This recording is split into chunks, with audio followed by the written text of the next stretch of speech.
right, so welcome home. Here we go.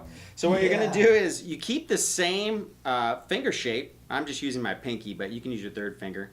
And you're basically going to hit the A and the D strings, right, like this, like a normal B chord. And then you're going to hit the open E string on every chord. So you're going to go from the 2nd fret to the 3rd fret to the 5th fret and do the exact same thing. We're going to go. And then go up to the next position. Up to the next position. And then you're going to have a shape shift. So what you're going to do is now you're going to take your first finger and slide it down 1 fret, and you're going to basically make like what looks like the top of a G chord. And you're going to go down.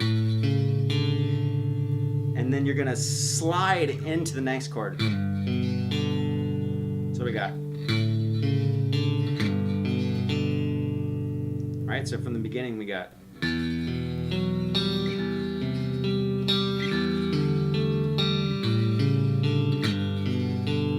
then you're going to do the same slide up and go straight to the D string. So you're not going to do the down to the D string, you're going to go and hit the D string. So we got.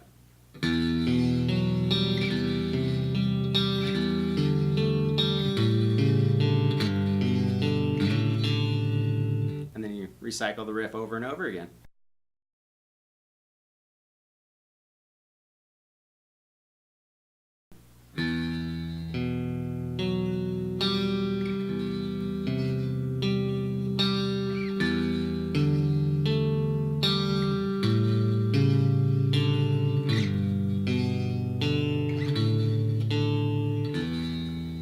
And it's also like the timings, it's like a beat off, like yeah, it's odd timing.